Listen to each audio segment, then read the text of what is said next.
Yakin mau jadi kayak Goku Sisi di Jepang? Simak terus video ini ya.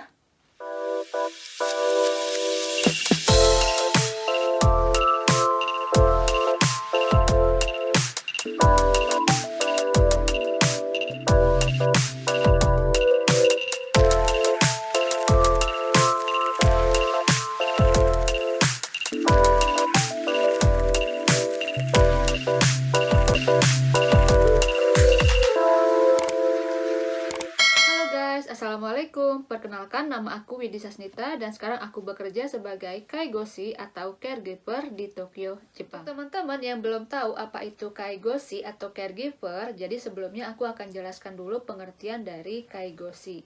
Jadi kaigoshi itu adalah sebuah pekerjaan yang memberikan pelayanan, perawatan, dukungan kehidupan sehari-hari seperti makan, minum, mandi, toilet, dan lain-lain kepada orang-orang yang tidak bisa melakukan aktivitas sehari-hari secara mandiri, misalnya seperti pada lansia dan pada penyandang disabilitas. Jadi di video kali ini aku merangkum daftar-daftar pekerjaan yang paling sering dilakukan oleh kaigoshi. Sebelum aku berbagi mengenai daftar pekerjaan-pekerjaan yang dilakukan oleh kaigoshi, mungkin ada beberapa orang atau sedikit orang yang akan menganggap rendah, menganggap remeh pekerjaan ini.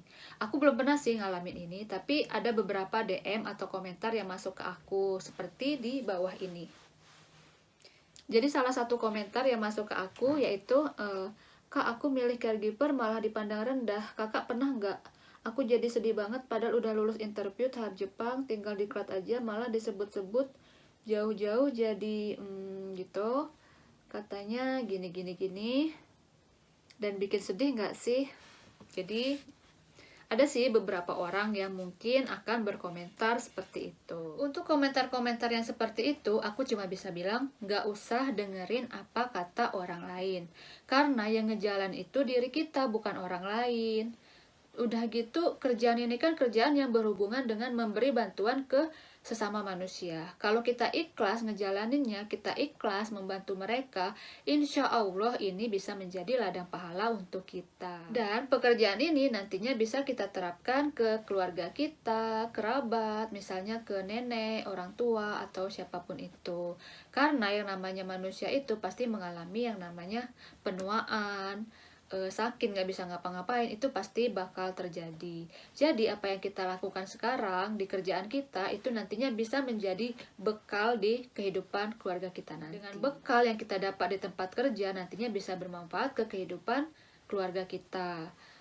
Karena kita sudah terbiasa dengan hal-hal yang seperti itu, hal-hal merawat dengan ikhlas, dengan senyuman, nantinya kita merawat keluarga kita pun jadi terbiasa tanpa kita ngedumel. Insya Allah nantinya kita jadi terbiasa merawat keluarga atau kerabat kita dengan hati yang lebih ikhlas. Mungkin nanti akan ada lagi yang berkomentar seperti, halah, bertahan juga karena gajinya gede, jalan-jalan di Jepang.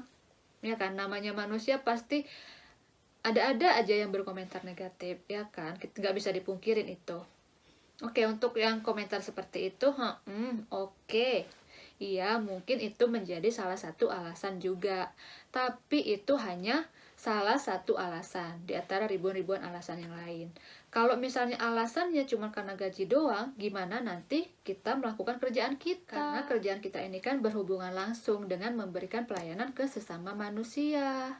Kalau alasannya cuma hanya karena gaji, hatinya nggak ikhlas, hatinya ngedumel, nantinya kan juga akan berpengaruh ke pelayanan yang kita berikan. Kalau kerjanya sambil ngedumel terus di dalam hati, nanti capek hatinya, karena apa yang ada dalam hati kita itu ngaruh juga ke badan kita, jadi lebih gampang capek gitu. Kalau kita ikhlas, ngejalaninnya juga pasti enak dan capeknya nggak akan kerasa. Hatinya udah nggak suka sama kerjaan ini, nanti akan kelihatan ke raut wajah kita, dan akhirnya pelayanan yang kita berikan menjadi tidak baik dan malah menjadi dosa. Nggak jadi pahala, malah jadi dosa. Rugi kan, udah capek dapat dosa lagi, nggak mau kan? Jadi buat teman-teman yang nggak yakin, ragu-ragu, masih mikirin komentar-komentar orang, mending nggak usah. Kalian cari aja pekerjaan yang sesuai dengan passion kalian. Nah, untuk teman-teman yang udah yakin mau jadi kaigo di Jepang, aku tunggu kalian di Jepang. Oke, sekarang langsung aja ke daftar pekerjaan-pekerjaan yang sering dilakukan oleh Kaigoshi. Yang pertama yaitu Omutsu Kokang. Omutsu Kokang kalau diartikan dalam bahasa Indonesia yaitu mengganti popok. Mengganti popok ini adalah salah satu pekerjaan yang sering banget setiap hari pasti dilakukan. Kalau di tempat kerja aku itu dalam sehari itu bisa 4 dalam satu hari satu orang itu bisa 4 kali lebih, tergantung si riosanya juga sih. Kalau yang jadwal secara pasti itu dalam sehari itu 4 kali, yaitu di jam 9 pagi, di jam 3 siang, kemudian di jam 8 malam, dan di jam 3 subuh. Itu untuk jadwal-jadwal pasti. Belum lagi nanti yang ada riosa yang udah risih, udah nggak nyaman, minta diganti, itu juga ada. Jadi kerjaan Kaigo itu ya begitu, tiap hari ketemunya feses, ketemunya urin.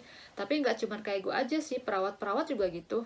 Kalian yang kerja di keperawatan pasti ngalamin itu juga kan, ada yang namanya pelupa hijin, ya kan. Jadi ya begitu, nggak cuma Kaigo aja, perawat pun juga mengalami yang namanya ketemu feses dan urin. Dan lagi kembali ke di awal tadi, ikhlas. Kalau ikhlas enak ngejalaninya. Emang sih awalnya aku nggak terbiasa dengan baunya itu, aku nggak terbiasa, aku sampai pakai 2 masker waktu itu, tapi lama-lama menjadi terbiasa. Ada yang nanya gini, Kak, misalnya nih kita lagi QK, lagi istirahat, lagi makan, tiba-tiba dipanggil disuruh Omutsu Kokang, gimana Kak? Nggak akan ada yang namanya seperti itu. Kalau kita lagi istirahat, lagi QK, itu ya benar-benar kita istirahat, nggak akan diganggu. Percaya deh sama aku. Aku pernah ngalamin, aku lupa waktu itu, lupa tulis Kiroku, aku lupa tulis daftar keluar atau enggak fesesnya gitu kan. Nah, aku lagi QK, itu tahan, mereka nggak manggil aku, padahal cuma nanya loh, Wit, tadi pasien ini keluar nggak fesesnya, cuman mau nanya itu sih. Tahan, mereka nunggu sampai aku bener-bener selesai istirahat. Jadi nggak ada tuh yang namanya lagi makan tiba-tiba disuruh Omutsu Kokang, itu nggak pernah ada, nggak pernah kejadian. Jadi kalian tenang aja, nggak ada yang kayak gitu. Kalau istirahat ya istirahat. Cuman ada sih waktu itu aku lagi istirahat dipanggil. Itu juga karena ini sih, karena ada yang meninggal ya kan, ada yang meninggal, terus keluarganya menjemput, jadi supaya kita ngelihat untuk yang terakhir kalinya. Jadi aku lagi istirahat waktu itu, aku dipanggil, tapi itu pun mereka minta maafnya berkali-kali coba, padahal kan itu emang untuk aku juga kan ya, untuk aku mau ngelihat si pasien itu untuk yang terakhir kali sebelum dijemput sama keluarganya pada saat meninggal itu sih. Tapi mereka segitunya coba minta maaf berkali-kali. Jadi ya tenang aja, nggak akan ada yang namanya lagi istirahat, lagi makan disuruh Omutsu Kokang, tuh nggak pernah ada. Daftar pekerjaan selanjutnya yang banyak dan yang sering dilakukan oleh Kaigoshi yaitu Toire Yudo.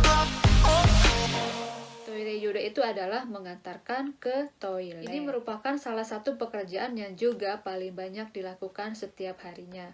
Ada sih jadwal-jadwal pastinya itu udah ada, tapi kan yang namanya riosa, udah lansia gitu, ada yang tiap jam, bahkan ada yang tiap 10 menit minta diantarin ke toilet. Itu ada yang seperti itu. Mereka namanya juga udah ada gangguan ya kan di tubuh mereka, di otak mereka. Jadi kadang mereka lupa, atau kadang mereka pengen pengen pipis terus kayak gitu kan. Dia juga untuk bantuan mengantar toilet ini disesuaikan juga sama tingkatan kemampuan mandiri mereka. Kalau mereka udah omutsu, udah pakai popok, itu otomatis udah nggak diantar ke toilet lagi kan, karena udah omutsu.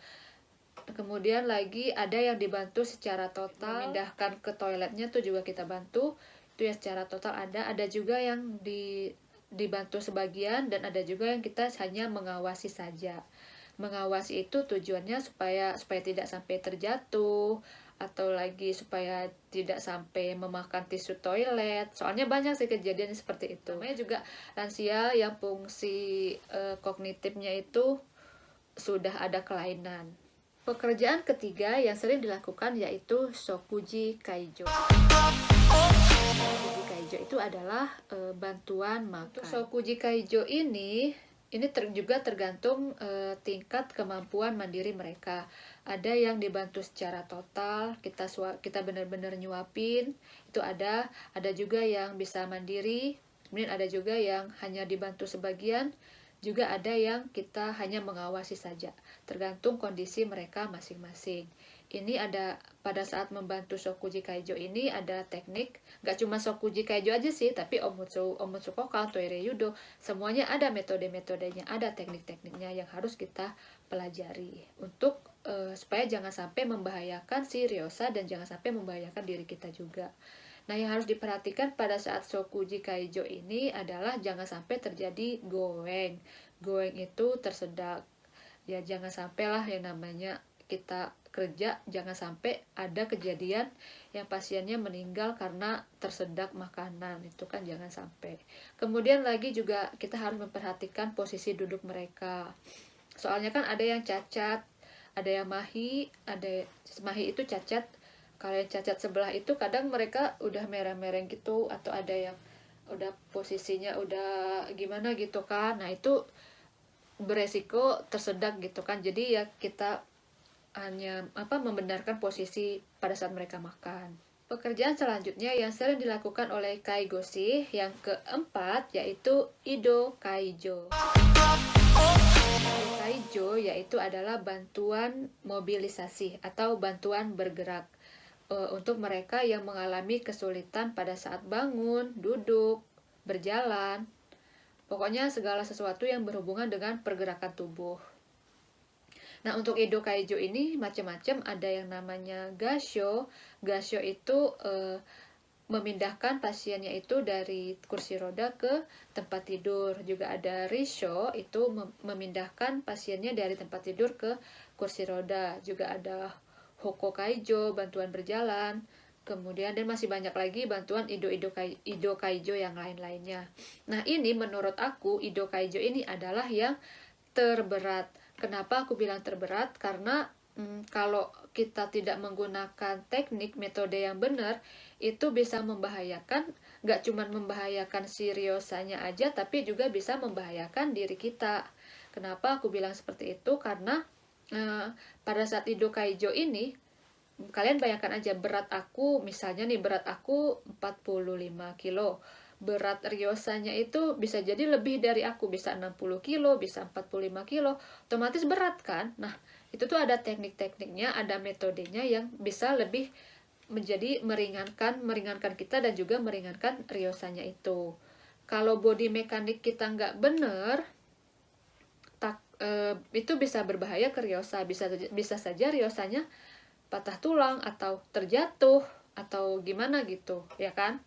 Dan juga bahaya ke kitanya karena berat ini tadi pinggangnya sakit seperti itu. Jadi metode yang udah kita pelajarin itu harus kita terapkan langsung, harus kita gunakan pada saat bekerja untuk melindungi, tidak hanya melindungi pasien tapi juga melindungi diri kita sendiri. Pekerjaan yang kelima yang sering dilakukan oleh Kaigoshi yaitu Nyuyoku Kaijo. Nyuyoku Kaijo adalah bantuan mandi untuk mereka yang mengalami kesulitan untuk mandi secara mandiri. Ini untuk bantuan mandi juga ada teknik-teknik dan metode yang harus kita terapkan apa yang sudah kita pelajarin. Ini untuk menghindari terjatuh atau kehilangan kesadaran pada saat mandi, itu yang harus dihindari pada saat Nyuyoku Kaijo. Nyuyoku Kaijo ini kalau di tempat aku kerja itu untuk satu orang masuk ofuronya itu dalam seminggu 2 kali. Dan setiap hari itu ini kan kerjaannya Hayabang, kerjaan yang dinas pagi. Dalam tiap dinas pagi, dinas Hayabang itu dalam satu hari itu kita bisa memandikan sampai 12 orang. Pekerjaan selanjutnya yang keenam yaitu Kigae Kaijo atau Chakudatsu Kaijo. Nah, untuk bantuan mengganti baju ini juga ada tekniknya. Tekniknya itu untuk yang cacat sebelah, itu ada teknik yang disebut dengan cakang dakeng. Cakang dakeng yaitu teknik mengganti baju untuk yang pasien cacat. Jadi kita memakaikan bajunya itu dari sebelah yang cacat terlebih dahulu. Dan kita melepaskannya itu harus dari yang sebelah yang sehat dulu. Kenapa seperti itu? Itu untuk memudahkan kita dan memudahkan si riosanya. Soalnya kan kalau misalnya cacat sebelah itu kan agak susah kan kita mau menggantikan bajunya. Nah, dengan teknik cakang dakeng ini itu bisa menjadi lebih mudah, memudahkan diri kita dan memudahkan si pasiennya juga. Kemudian selanjutnya yang paling banyak dilakukan di setiap hari pada saat kerja yang ketujuh yaitu Tai Kokang. Tai Kokang ini adalah perawatan fisik yang mengubah posisi pada saat tidur. Ini paling sering dan paling banyak dilakukan setiap harinya. Jadi selama kita tidur, kita sebagai yang normal, yang sehat, kita tidur itu kita pasti bergerak miring ke kiri, miring ke kanan.